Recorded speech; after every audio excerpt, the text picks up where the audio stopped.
तर मित्रांनो 2025 मध्ये घरकुल योजनेचा लाभ जर तुम्हाला मिळवायचा असेल तर यासाठी तुमच्याकडे काही कागदपत्रे असणे आवश्यक आहे। तर कोणते कागदपत्रे तुमच्याकडे असायला पाहिजे? जर हे कागदपत्रे तुमच्याकडे तयार असतील तरच 2025 मध्ये राज्य सरकारच्या माध्यमातून प्रत्येक ग्रामपंचायत अंतर्गत एक सर्वे होणार आहे।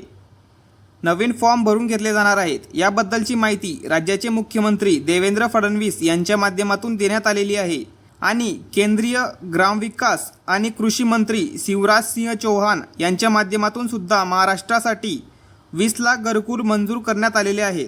हे घरकुल प्रत्येक लाभार्थ्याला मिळणार आहेत। पण जर तुमच्याकडे हे कागदपत्रे नसतील तर तुम्हाला या योजनेचा लाभ मिळणार नाही।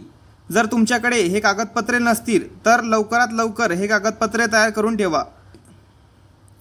PM आवास योजना किंवा या व्यतिरिक्त विविध योजना राज्य सरकार आणि केंद्र सरकारच्या माध्यमातून राबवल्या जात आहेत। या योजनांसाठी तुमच्याकडे हे कागदपत्र असणं आवश्यक आहे। व्यवस्थित माहिती आपण या व्हिडिओच्या माध्यमातून जाणून घेणार आहोत। व्हिडिओ नक्की शेवटपर्यंत पहा। चॅनलवरती जर नवीन असाल तर चॅनलला सबस्क्राईब करा। आपल्या चॅनलवरती अशाच महत्त्वपूर्ण योजनांच्या माहितीचे व्हिडिओ येत असतात। तर मित्रांनो, प्रधानमंत्री आवास योजना ग्रामीण याबद्दलची सविस्तर माहिती आपण जाणून घेऊयात।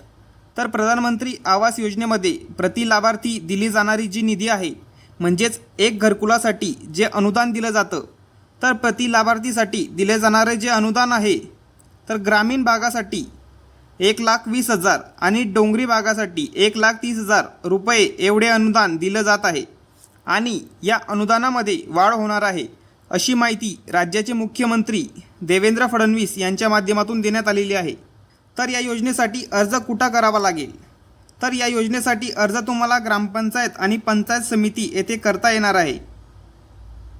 या योजनेसाठी लागणारी आवश्यक कागदपत्रांमध्ये तुमच्याकडे 7/12 उतारा, मालमत्ता नोंदपत्र, ग्रामपंचायत प्रमाणपत्र, जातीचे प्रमाणपत्र, आधार कार्ड आणि रेशन कार्ड। जर तुमच्याकडे रेशन कार्ड नसेल तर तुम्ही मतदान कार्ड किंवा वीज बिल देऊ शकतात।